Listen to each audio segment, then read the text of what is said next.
Hello welcome back to my YouTube channel. So ನಾನು ಈ video ಮಾಡ್ತಿರೋ ಉದ್ದೇಶ ಏನಂತಂದರೆ, ತುಂಬ ಜನ ಕಮೆಂಟ್ ಮಾಡಿದ್ರಿ ಮತ್ತು ಮೆಸೇಜ್ ಕೂಡ ಮಾಡಿದ್ರಿ. ಅಂತಂದರೆ ಮಹಾರಾಷ್ಟ್ರದಲ್ಲಿ ಏನೋ ಒಳ ಮೀಸಲಾತಿ ಬಗ್ಗೆ ಕೋರ್ಟ್ ಏನೋ ಡಿಸ್ಕಷನ್ ಮಾಡ್ತಿದೆ. ಹಂಗಾಗಿ ನೋಟಿಫಿಕೇಷನ್ಸ್ ನಮ್ಮ ಸ್ಟೇಟಿಗೂ ಅದು ಏನಾದರೂ ಎಫೆಕ್ಟ್ ಆಗುತ್ತಾ, ಅಥವಾ ನೋಟಿಫಿಕೇಷನ್ಸ್ ಇನ್ನೂ ಅಂದರೆ ಜಾಬ್ ಕಾಲ್ ಫಾರಮ್ ಇನ್ನೂ ಪೋಸ್ಟ್ಪೋನ್ ಆಗಿನ ಮುಂದೆ ಹೋಗುತ್ತಾ ಅಂತ. ಸೊ ಅದು ಇನ್ನೂ ಮಹಾರಾಷ್ಟ್ರಕ್ಕೆ ಸಂಬಂಧಪಟ್ಟರೆ, ನಮ್ಮ ಸ್ಟೇಟಿಗೆ ಈಗ ಆಲ್ರೆಡಿ ಒಳ ಮೀಸಲಾತಿನ ಕೊಟ್ಬಿಟ್ಟು ಪ್ಯಾಕ್ಸ್ ಹೊರಡಿಸಿದ್ದಾರೆ. ಸೊ ಹಂಗಾಗಿ ಅದು ಎಫೆಕ್ಟ್ ಆಗುತ್ತೋ ಇಲ್ಲೋ ಗೊತ್ತಿಲ್ಲ. ಸಪೋಸ್ ಎಫೆಕ್ಟ್ ಆದ್ರೂ ನೋಟಿಫಿಕೇಷನ್ಸು ಈಗ ಆಲ್ರೆಡಿ ತುಂಬ ಡಿಲೇ ಆಗಿರೋದ್ರಿಂದ ಇವಾಗ ಇನ್ನೂ ಡಿಲೇ ಮಾಡಲ್ಲ. ಯಾಕಂದರೆ ಈ ತುಂಬ ವರ್ಷಗಳೇ ಆಯಿತು ಈಗ ನೋಟಿಫಿಕೇಷನ್ಸ್ ಆಗಿ, ಹಂಗಾಗಿ ಮಾಡಲ್ಲ. ಸೊ ಅದ್ರ ಬಗ್ಗೆ ನೀವು ಏನಾದರೂ ಥಿಂಕ್ ಮಾಡ್ತಾ ನಿಮ್ಮ ಸ್ಟಡೀಸ್ಗೆ ಫೋಕಸ್ ಏನಾದರೂ ಮಾಡಿಲ್ಲ ಅಂತಂದರೆ ಸೊ ಅದು ನಿಮಗೆ ಆಗ್ತಕ್ಕಂಥ ಲಾಸ್. ಯಾಕಂದರೆ ಎಕ್ಸಾಮ್ ಆಗಾದಮೇಲೆ ನನ್ನ ಮೆಂಟಲ್ ಎಬಿಲಿಟಿ ಸ್ವಲ್ಪ ಇನ್ನೂ ಪ್ರಾಕ್ಟೀಸ್ ಮಾಡಬೇಕಿತ್ತು. ಆ ಟೈಮಲ್ಲಿ ಮಾಡೋಕ್ಕಾಗಿಲ್ಲ. ಆಮೇಲೆ ಸೈನ್ಸಿಗಿನ್ನೂ ಸ್ವಲ್ಪ ಟೈಮ್ ಬೇಕಿತ್ತು, ಮಾಡೋಕ್ಕಾಗಿಲ್ಲ. ಒಂದು 3 ಮಾರ್ಕ್ಸಲ್ಲಿ ಹೋಯಿತು, 2 ಮಾರ್ಕ್ಸಲ್ಲಿ ಹೋಯಿತು. ಸೊ ಈ ಥರ ಎಕ್ಸಾಮ್ ಬರೆದಾದ್ಮೇಲೆ ಮೋಸ್ಟ್ ಆಫ್ ಎಲ್ಲ ಹುಡುಗರು ಇದೇ ಥರ ಥಿಂಕ್ ಮಾಡ್ತಾರೆ. ಸೊ ಹಂಗಾಗಿ ಅಕಸ್ಮಾತ್ ಪೋಸ್ಟ್ಪೋನ್ ಆಗುತ್ತಿಲ್ಲೋ ಗೊತ್ತಿಲ್ಲ. ಸಪೋಸ್ ಏನಾದರೂ ಪೋಸ್ಟ್ಪೋನ್ ಆದರೆ ಅದನ್ನು ನಿಮಗೆ ಅಥವಾ ನಮಗೆ ಕೊಟ್ಟಿರ್ತಕ್ಕಂಥ ಒಂದು ರಿವಿಷನ್ ಮಾಡಲಿಕ್ಕೆ ಕೊಟ್ಟಿರೋದು, ಅಥವಾ ನಮ್ಮ ಯಾವ ಸಬ್ಜೆಕ್ಟಲ್ಲಿ ಇನ್ನೂ ವೀಕ್ ಇದೆಯಲ್ಲ ಆ ಸಬ್ಜೆಕ್ಟಲ್ಲಿ ಇನ್ನೂ ಸ್ವಲ್ಪ ಸ್ಟ್ರಾಂಗ್ ಆಗಲಿಕ್ಕೆ ಅವಕಾಶ ಮಾಡಿಕೊಟ್ಟಿದ್ದಾರೆ ಅಂತ ಅಂದ್ಕೊಂಡು ಈ ಥರ ಪಾಸಿಟಿವ್ ತಗೊಂಡು ಯಾರೆಲ್ಲ ಸ್ಟಡಿ ಮಾಡ್ತಿರಲ್ಲ ಅವರು ಡೆಫಿನೆಟ್ಲಿ ಎಕ್ಸಾಮ್ ಕ್ಲಿಯರ್ ಮಾಡ್ತಾರೆ. ಸೊ ಯಾವುದೋ ಒಂದು ನೆಪ ಇಟ್ಕೊಂಡು ಪೋಸ್ಟ್ಪೋನ್ ಆಯಿತು ಅಥವಾ ಇನ್ನೊಂದು ಏನೋ ಆಯಿತು ಅಂತಂದು ಇದು ಮಾಡಿದರೆ ನಿಜವಾಗ್ಲೂ ಸೆಲೆಕ್ಷನ್ ಆಗಲ್ಲ. ಹಂಗಂದರೆ ಏಜ್ ಎಕ್ಸ್ಟೆಂಡ್ ಮಾಡಿದ್ದಾರೆ. ಏಜ್ ಎಕ್ಸ್ಟೆಂಡ್ ಆಗೋವರೆಗೂ ಏನಕ್ಕಾದೆ 1 ಅಥವಾ 2 ಚಾನ್ಸಸ್ಸಲ್ಲಿ ಸೆಲೆಕ್ಷನ್ ಆಗ್ಬೋದಿತ್ತಲ್ಲ. ಸೊ ನಾನು ಹೇಳ್ತಿರೋದು ಏನಂತಂದರೆ, ಈಗ ಹಿಂದೆ ಮಾಡಿರ್ತಕ್ಕಂಥ ಮಿಸ್ಟೇಕ್ಸ್ನ ಮಾಡೋದು ಬೇಡ. ಮತ್ತು ಈಗ ಆಲ್ರೆಡಿ ತುಂಬ ದಿನ ವೇಟ್ ಮಾಡಿದ್ದೀರಾ. ಸೊ ಇನ್ನೂ 1 ತಿಂಗಳು ಅಥವಾ 2 ತಿಂಗಳು 3 ತಿಂಗಳಲ್ಲೇನೋ ಈಗ ನೀವು ಇದನ್ನು ಓದೋದು ಬಿಟ್ಟು ಪೋಸ್ಟ್ಪೋನ್ ಆಗುತ್ತೆ. ಸಪೋಸ್ ಪೋಸ್ಟ್ಪೋನ್ ಆಗುತ್ತೆ ಅಂತ ಓದೋದು ಬಿಟ್ಟು ಬೇರೆ ಕಡೆ ಹೋಗಿ ಜಾಬ್ ಮಾಡಿ 2-3 ತಿಂಗಳಲ್ಲಿ ಏನೂ ಅಂಥ ದೊಡ್ಡ ಸಂಪಾದನೆಯನ್ನು ಮಾಡಲ್ಲ ಅಂತ ಅಂದ್ಕೊತೀನಿ. ಯಾಕಂದರೆ ಇಷ್ಟು ವರ್ಷ ಓದಿದ್ದೀರ ಅಂದರೆ ಇನ್ನೂ ಸ್ವಲ್ಪ ದಿನ ಅಥವಾ ಇನ್ನೂ ಸ್ವಲ್ಪ ತಿಂಗಳು ಓದೋದ್ರಿಂದ ಏನು ಎಫೆಕ್ಟ್ ಆಗೋಲ್ಲ. ಸೊ ನೀವೇನಾದರೂ ಈ ಥರ ನಿಮ್ಮ ಸರ್ಕಲಲ್ಲಿ ಯಾರಾದರೂ ಒಬ್ಬರು ಈ ಥರ ನೆಗೆಟಿವ್ ಮಾಡ್ತಿದ್ದಾರೆ ಅಂದರೆ ಸೊ ಅವನಿಂದ ದೂರ ಇದ್ದು ನೀವು ಓದೋದ್ರ ಕಡೆ ಫೋಕಸ್ ಮಾಡಿ ಅಂತ ಹೇಳ್ತೀನಿ. ಸೊ ಯಾರೋ ಒಬ್ಬರು ಮಾರ್ಕೆಟ್ನಿಂದ ನೀವು ಏನಾದರೂ ಓದೋದನ್ನ ಸ್ಕಿಪ್ ಮಾಡಿದರೆ ಡೆಫಿನೆಟ್ಲಿ ಅದು ನಿಮಗೆ ಆಗ್ತಕ್ಕಂಥ ಲಾಸು.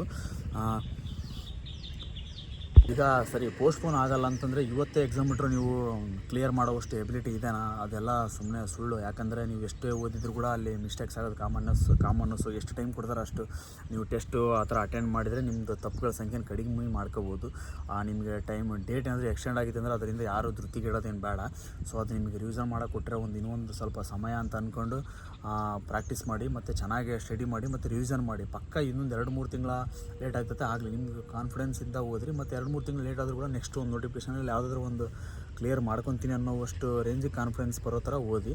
ಸೊ ಈ ಥರ ನೆಗೆಟಿವ್ ಥಿಂಕ್ ಮಾಡ್ಕೊತ ಇನ್ನೂ ಪೋಸ್ಟ್ಪೋನ್ ಆಗುತ್ತೆ, ಇಲ್ಲಿ ನನ್ನ ಕೈ ಇರೋಕ್ಕಾಗಲ್ಲ, ಅದು ಮಾಡೋಕ್ಕಾಗಲ್ಲ, ಇದು ಮಾಡೋಕ್ಕಾಗಲ್ಲ ಅಂತ ಏನಾದರೂ ಬಿಟ್ಟು ಸ್ಕಿಪ್ ಮಾಡಿ ಹೋದರೆ ಅದು ನಿಮಗೆ ಆಗತಕ್ಕಂಥ ಲಾಸು. ಅದರಿಂದ ಆಮೇಲೆ ನೀವು ಇನ್ನೂ 2 ತಿಂಗಳು 3 ತಿಂಗಳು ಐತೆ ಅಂತ ಹೇಳ್ಬಿಟ್ಟು ಓದೋದನ್ನ ಕಡಿಮೆ ಮಾಡಿ ನಿಮಗಿಂತ ಚೆನ್ನಾಗಿ ಓದಿ ಯಾರಾದರೂ ಒಬ್ಬನು ನಿಮಗಿಂತ ಚೆನ್ನಾಗಿ ಓದಿರೋ ಎಕ್ಸಾಮ್ ಕ್ಲಿಯರ್ ಮಾಡಿ ಸೆಲೆಕ್ಷನ್ ಆಗ್ತಾನೆ. ಸೊ ನೀವೇನಾದರೂ ಪೋಸ್ಟ್ಪೋನ್ ಆಗಿತ್ತು ಅಂತ ಹೇಳ್ಬಿಟ್ಟು ನೀವು ಓದೋದನ್ನೇನಾದರೂ ಕಮ್ಮಿ ಮಾಡಿದರೆ ಡೆಫಿನೆಟ್ಲಿ ನೀವು ಸೆಲೆಕ್ಷನ್ ಆಗಲ್ಲ. ಆವಾಗ ನಿಮಗೆ ಆಗ್ತಕ್ಕಂಥ ಲಾಸು. ಸೊ ನೀವೇ ಪಾಸಿಟಿವ್ ತಗೊಂಡು ಇದನ್ನ ಮುಂದೆ ಹೋದ್ರೂ ಕೂಡ ನೋಟಿಫಿಕೇಷನ್ ಮುಂದೆ ಹೋಗುತ್ತಿಲ್ಲ ಗೊತ್ತಿಲ್ಲ. ಸಪೋಸ್ ಮುಂದೆ ಹೋದ್ರೂ ಅದನ್ನೇ ಒಂದು ಪಾಸಿಟಿವ್ ತಗೊಂಡು ರಿವಿಷನ್ ಮಾಡೋದು ಮತ್ತು ಟೆಸ್ಟ್ ಅಟೆಂಡ್ ಮಾಡೋದು. ಎಲ್ಲ ಸಬ್ಜೆಕ್ಟ್ ನಿಮ್ಗೆ ಯಾವ ಸಬ್ಜೆಕ್ಟಲ್ಲಿ ವೀಕ್ ಅನಿಸ್ತಿತ್ತಲ್ಲ ಆ ಸಬ್ಜೆಕ್ಟ್ನ ಒಂಥರ ಜಾಸ್ತಿ ಸ್ಟಡಿ ಮಾಡೋದು. ಈ ಥರ ಮಾಡಿ ಸುಮ್ಮನೆ ನೀವು ಯಾರ್ದೋ ಮಾತು ಕಟ್ಕೊಂಡು ಏನಾದರೂ ನೀವು ಸ್ಕಿಪ್ ಮಾಡಿದರೆ ಅದು ನಿಮಗೆ ಆಗ್ತಕ್ಕಂಥ ಲಾಸು.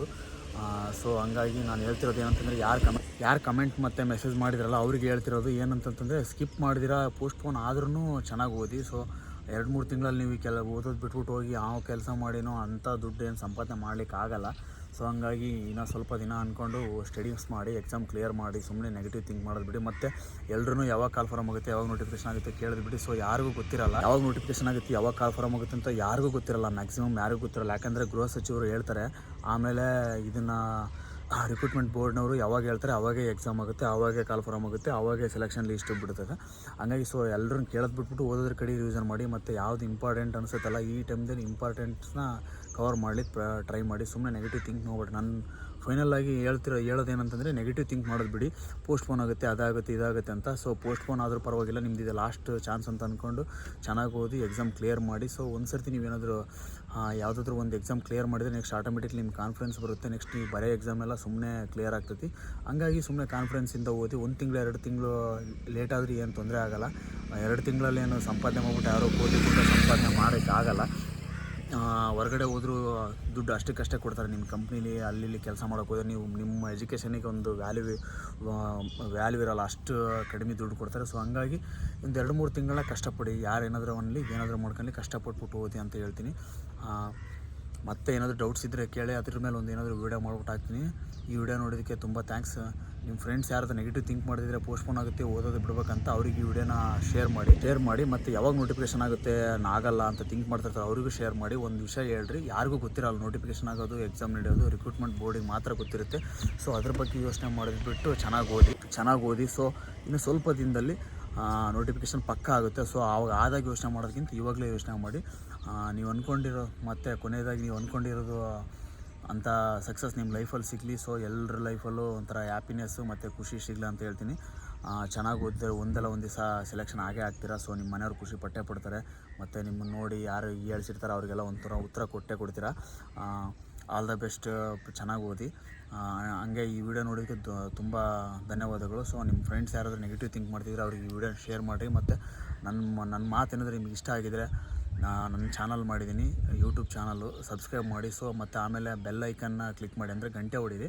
ನಾನು ಏನಾದರೂ ವೀಡಿಯೋಸ್ ಮಾಡಿದರೆ ನಿಮಗೆ ಬರುತ್ತೆ. ಸೊ ಒಂದು ಯಾವುದಾದ್ರು ರೀಲ್ಸ್ನ ಆ ಥರ ನೋಡ್ಬಿಟ್ಟು ಟೈಮ್ ವೇಸ್ಟ್ ಮಾಡೋ ಬದಲು ಒಂದು 5 ನಿಮಿಷ ಈ ಥರ ವೀಡಿಯೋಸ್ ನೋಡ್ಬಿಟ್ಟು ಅದರಿಂದ ಒಂಥರ ಪ್ರೇರಣೆ ತಗೊಂಡು ಓದಿ ಮತ್ತು ನಿಮ್ಮ ಲೈಫಲ್ಲಿ ನೀವು ಸಕ್ಸಸ್ ಆಗಿ, ಆಮೇಲೆ ನೀವು ಸಕ್ಸಸ್ ಆದಮೇಲೆ ನಿಮ್ಮ ಅಕ್ಕಪಕ್ಕದವರಿಗೆ ನಿಮ್ಗೆ ಎಷ್ಟು ಸಾಧ್ಯ ಅಷ್ಟು ಹೆಲ್ಪ್ ಮಾಡಲಿಕ್ಕೆ ಪ್ರಯತ್ನ ಮಾಡಿ.